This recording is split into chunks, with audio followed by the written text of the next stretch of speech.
This is Advisorpedia's Power Your Advice podcast, and I'm Doug Heikkinen.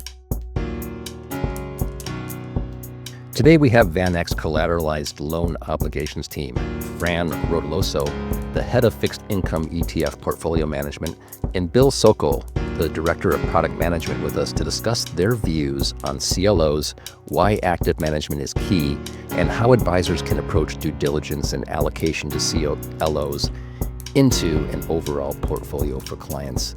Welcome to the podcast, guys. Thanks for having us. Thank you very much. Looking forward to this. Bill, let's start with you. CLOs are often misunderstood and overlooked by many investors. Can you start by giving us a quick overview of what they are and why they present an attractive investment opportunity today? Yeah, of course. I think to your point, about being misunderstood and overlooked, I think the reason for that is that most investors just haven't had access to CLOs until very recently with the advent of CLO ETFs. And now that these ETFs are available, we are getting a lot of questions around what are CLOs and how they can be used in a portfolio. And the reason there's so much interest is that they do provide a very compelling combination of higher yields and higher quality versus other fixed income asset classes. There's zero rate sensitivity, and as we know in recent years, that has been very beneficial when we saw rising rates in 2022, 2023, and more recently, we've just seen a lot of rate volatility, and we expect that to continue. So that diversification you get, because these are floating rate, can provide a lot of value in a portfolio. Because they're floating rate, CLOs are really a pure credit instrument. And they're very high quality, with very low default rates historically, lower than similarly rated bonds, and actually almost no defaults if you look at investment grade CLOs over the history of the asset class. So I think these themes, higher yield, higher quality, and diversification, these are things that are probably going to recur in our discussion today. And I'm sure we're going to dive a little more into each of those. Yeah, but before we do that, can you walk me through how CLOs are structured and the key benefits that they offer? Sure. So a CLO is a securitized pool of leverage loans. Leverage loans are sometimes referred to as bank loans or syndicated loans. These are senior and secured loans to cash flow generating companies, and they're secured by assets of the company. Because they're senior to other forms of debt that those issuers might have, and because they are secured by assets, they actually have a lower loss rate historically than high yield bonds. Typically, a CLO will hold 150 to 300 or even more individual loans. So it's a highly diversified portfolio of leverage loans.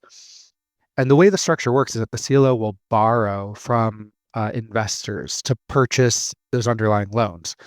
So each of those investors in the CLO debt will earn interest that's paid from what's generated by the underlying portfolio of leverage loans.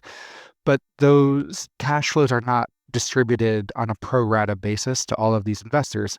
Instead, they're paid sequentially. So you have the most senior tranche, and then other tranches that are more junior. And cash flows that are generated from the loan portfolio, interest and principal, are distributed through what's called a waterfall. So the AAA is the most senior, and that's going to be paid first. And it's also the most insulated from any losses that occur in the portfolio. And then you have AA, single A, down to typically double B. The double B tranche will have less subordination. It's going to receive its interest after the more senior tranches. And then at the most junior, you have what's called the equity tranche. And the equity tranche is going to absorb any defaults first before any of the debt tranches.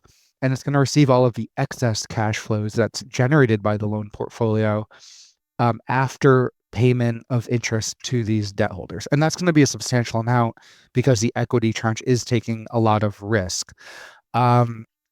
The ratings reflect, of course, the risk that you're taking and also the spreads or the interest that you're getting as a tranche investor will reflect the level of risk. So the AAA tranche is going to have the lowest spread, and that's going to increase as you move into more junior tranches. The structure of a CLO allows investors to tailor the level of risk that they want to take. And I think that's important because remember, leverage loans are generally a non-investment grade asset class. In fact, the average rating in the leverage loan universe is single B, but you can take AAA or investment grade exposure to this asset class through a CLO. So for example, you can get single A exposure through a CLO that matches what you would get in your typical corporate bond passive exposure with the same average rating, but you get a yield pickup. You get a 70 basis point pickup at the same credit rating. I would also note there's just other structural risk protections in addition to the way these are structured. So these are actively managed. You have a portfolio manager who is building the CLO portfolio. They're managing the portfolio to satisfy various covenants and collateral tests. Things like interest coverage ratios and over collateralization ratios need to be satisfied. And if they're not, cash flows get diverted from the junior tranches to the more senior tranches. And all of this really just is meant to ensure that the more senior investors get paid first. And then lastly, you have the excess cash flows that the equity investors will earn, but that's used as cushion to make up any shortfalls that may exist in order to pay the debt holders. You mentioned corporate bonds. How do CLOs compare to other fixed income options like corporate bonds or syndicated loans? So these are all part of the leveraged finance market. When you say corporate bonds, I'm referring to high yield corporate bonds, syndicated loans or leverage loans, and then CLOs, right? This is what's called the leveraged finance market, borrowing made by non-investment grade companies. The biggest difference, I would say, is first that CLOs are securitized, right? They're structured investments. The CLO holds assets. In this case, it actually holds the syndicated loans and pays the loan, the interest and the principal generated by the portfolio sequentially, as I described earlier. With bonds and loans, if you invest in a bond portfolio or a leverage loan, mutual fund or ETF, you have exposure to that entire portfolio. You don't have the benefit of the securitization, the subordination that you would get with a CLO. So for example, if you were to invest in a leverage loan strategy, you're exposed to any defaults that would occur in the portfolio because you don't have that subordination. You are getting probably more like a single B credit risk, given the makeup of the leverage loan market. So that's very different, of course, than what you can get with a CLO. But you are going to get a higher spread because you are taking a lot more risk, and that will translate generally into a higher yield, at least versus an investment grade CLO. Similarly with high yield bonds, you're investing in the entire portfolio. You may be exposed to default losses. And of course, with high yield bonds, you're also getting duration exposure because those are fixed rate versus the floating rate nature of CLOs and leverage loans. I would note, there's going to be overlap between the borrowers in the high yield market and the leverage loan market. But there are different issuer and sector exposure. So you do get diversification if you have, say, a high yield exposure already. Combining that with CLOs can provide diversification and other benefits. Lastly, I would just note the CLO. So CLOs are securitized leverage loans. So ultimately, the risk and return is going to be driven by leverage loans, and it's not. What happened in the leverage loan market will impact the CLO market. Leverage loans, as I mentioned, they are senior and secured. They've had lower loss rates than high yield bonds. And because of the structure of CLOs and the nature of the asset class, they've performed very well historically in terms of defaults. If you looked at even through the GFC, for example, CLOs perform very well. And again, it's because of the underlying and the robustness of the structure. How large is the CLO marketplace and how liquid is it? So currently, the global CLO market's about $1.2 trillion. That actually puts it at about the same size as the US high yield bond market. In terms of liquidity, I think it's important to note that CLO tranches are bonds and they trade and settle like bonds. That's not the case with leverage loans, but CLOs do trade like bonds.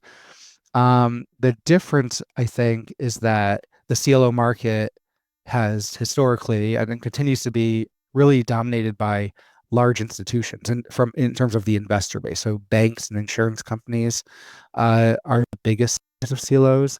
You have to be what's known as a QUIB to buy CLOs directly. And the way the CLOs trade is a little bit different than bonds. They typically are done through auctions between investors. But there is a very active secondary market. And actually, 3 years ago, I guess at this point, we did see a very good test of that, I think, or a good example of that when in the UK LDI crisis. This is when UK government bond prices declined very sharply because of a budget announcement that was made by the then current government, and a lot of pension funds in the UK they were forced sellers they had to raise liquidity because they had leverage exposure to UK government bonds, but they didn't meet these margin calls that they had to satisfy by just selling government bonds. They actually sold CLOs, and this was well publicized at the time. They were selling billions of dollars of high rated, single A, double A, triple A CLOs. And there were credit managers who were providing that liquidity at the time. So there's a very active secondary market for CLOs. What has been the historical performance of CLOs across different market cycles, and what can advisors learn from that history? Well, if you look over the last decade, CLOs have been actually the best performing fixed income asset class, certainly on a risk-adjusted basis, and even if on an absolute basis, much better performance versus investment-grade corporates and treasuries, so other investment-grade fixed income. So really, any exposure in a core bond portfolio would have been beneficial over the last several years. I think a lot of investors, especially new to the market, have focused on AAAs, AAA CLOs. Those have very low volatility, but they also have the lowest yield and return. What we think is interesting is expanding a focus of a strategy to other parts of investment grade, because a lot of interesting opportunities can emerge if you can invest outside of AAA. So, for example, AA CLOs have provided much better returns than investment grade corporates and the U.S. ag, but with a lot lower volatility. Single A CLOs have actually provided similar returns to high yield bonds and leverage loans, but they've done so with a much higher credit quality and similar levels of volatility. So you don't need to take a lot of risk in order to get that higher yield. We do think you need to take an active approach, though, if you're going to invest broadly. Find those best opportunities in the market, but also do so while managing risk. So it's really a top-down and bottom-up process. On the CLOs we manage, we actually partnered with PineBridge Investments on CLOI, which is our broad investment grade product, and CLOB, which invests in lower rated mezzanine CLOs. PineBridge has decades of experience in the CLO market, and both of our ETFs are actually based on strategies that they've managed for institutional clients for many years. Fran, as Bill said, VanEck offers 2 actively managed ETFs that invest in CLOs, CLOI and CLOB. Can you walk us through each investment strategy and how they're managed? Sure, Doug. So CLOI is the first fund we launched. It's coming up on a 3-year track record later this quarter. CLOI invests in the broad investment grade space in CLOs. So its mandate is really in the AAA down to BBB space. There are built-in sort of parameters through which that fund will be managed. You would see the combined AAA and AA weights go below about 40% of that portfolio, and pretty rare to see them go below 50%. Currently, the fund is about 70% invested in AAA and AA, although a little bit of the majority of that is in AA.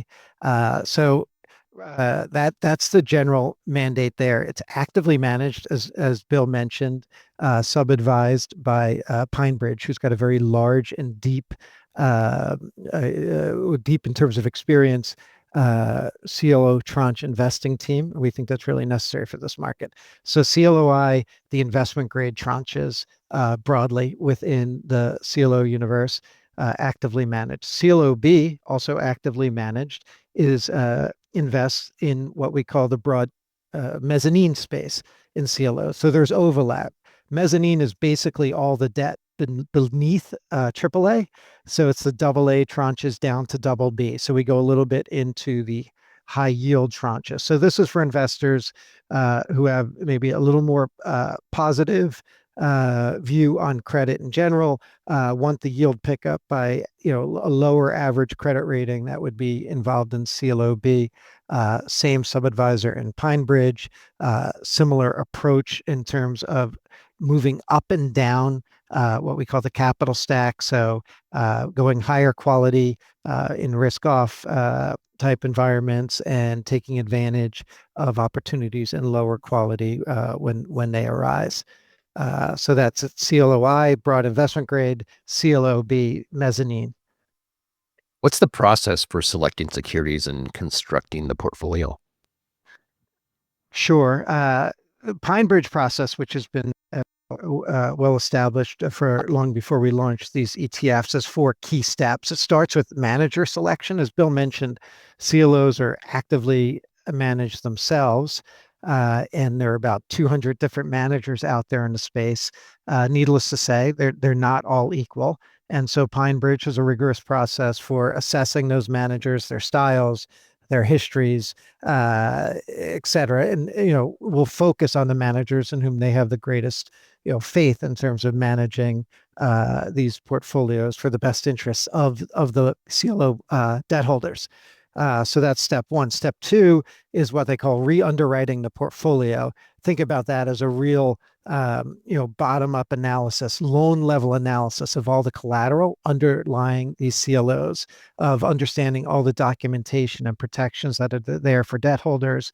So just as analyzing a CLO from any angle, so they understand each issue that's out there and what might happen should certain industries fall into stress, should the credit environment shift, how close are these structures to breaching certain covenants that might accelerate payments in some parts of the waterfall, starting at the AAA, et cetera. So that's super important. So the first 2 steps are really bottom up in their process, managers, and then sort of re-underwriting each CLO. Then the next important step is really portfolio construction, which is where that bottom up meets their top down sort of views on the credit cycle, the interest rate cycle, et cetera, on the economy, and making some top down decisions on tranche allocation. Should we be more risk off, higher AAA and AA, or is it time to gear the portfolio a little more toward the single A and BBB? Say for this is in the CLOI example. And the final step, of course, is risk monitoring. Continually assessing both the top down views and the bottom up analysis of all those portfolios, managing with liquidity considerations in mind as well. An important part of all of this is looking out for potential downgrades of CLO tranches or potential opportunities where ones might get paid down or called if they're trading at discounts. So anyway, so that's the last step is risk monitoring. Why do you believe active management is essential for investing in CLOs? this is a somewhat nuanced asset class. So there's also pitfalls and opportunities to maybe own the wrong tranche in a structure that might face a breach or that's poorly managed. So from both the alpha seeking and a risk management point of view, we think active management is really important, in the bottom up sense. Also, top down, being able to navigate through the credit cycle and taking advantage of where, the value is in general in the CLO market, we think is super important as well. Yeah. Are there structural benefits to using an actively managed ETF for CLO investing? Well, definitely, the ETF structure itself is, we think, an appropriate vehicle. Bill addressed some of the liquidity in the asset class. That's always the first question we ask when you're going into an ETF structure with an asset class. Is for a daily liquidity vehicle, does the liquidity of the asset class match that? And in this case, the answer was yes. So you get all the same benefits of the ETF structure, and of course, cost efficiency that comes in the ETF structure. So that's super important. Actively managed, we think that's more of a fundamental purpose within the CLO universe. We think there's too many benefits to actively manage these portfolios that just didn't make sense to us to do a passive approach to CLOs. And one huge benefit is also, as I mentioned, the liquidity monitoring. As a nuanced universe, understanding what you can sell or buy at various times is going to be extremely important. Are there particular sectors or industries within the underlying loan market that you're closely monitoring for potential risks or opportunities? There are a couple of ways of looking at that question, and one is we're monitoring credit markets in general. We and our partners in Pine Bridge, and always looking for trends, pitfalls, etc. I will mention that each CLO itself, so they're buying, Pine Bridge will be buying a tranche of a CLO structure. No sectors tend to make up more than 10% of these portfolios, with like tech and services, healthcare being some of the largest sectors in that space. So we're always doing a look through.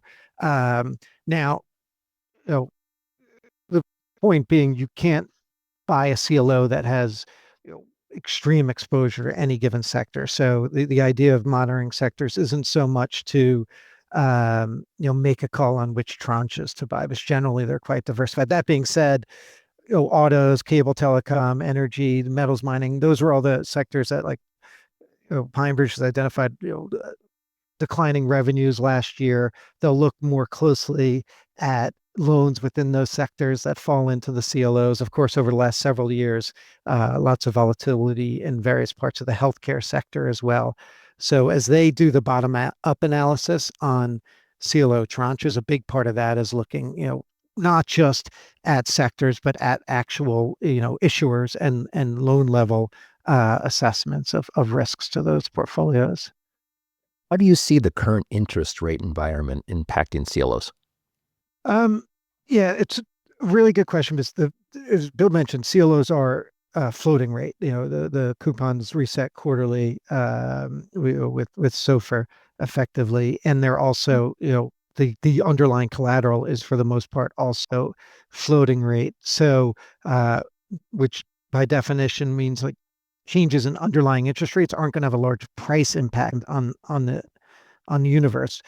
If rates fall this year, as the market's starting to factor in more and more, we will see coupons come down, as these are floating rate instruments. I wouldn't call that a risk, a price risk, but it depending upon what happens in other parts of the universe, it could change the relative value equation. Bigger question is the reason for rates moving. And if rates come down more than we expect because we're in a very volatile credit environment, or the credit cycle has a major downturn along with the economy, then you would see credit spreads, would have moved out pretty significantly. And in that case, the entire credit universe, particularly leveraged finance universe, probably would have faced a sell-off, which would have two effects. One, If properly managed, some things like CLOI would be higher, triple A or double A as it is today. 70% of those two tranches would be able to redeploy into some lower, not without some price volatility in the ETF itself, but then would still be able to redeploy into some of the lower rated tranches at much more attractive spreads than we're seeing today. What role does the strength of the U.S. economy and corporate credit markets play in CLO performance? The strength of the U.S. economy and corporate credit markets in general, that really is the most meaningful of what's going to happen in the CLO market. As Bill mentioned earlier, CLOs are intrinsically tied to the broader leverage finance universe. And so, and those, more leveraged, below investment grade borrowers that make up the collateral for CLOs are very sensitive to overall changes in the economy. Of course, sector differences will matter, but that is the driver of credit spreads really over at least long periods of time.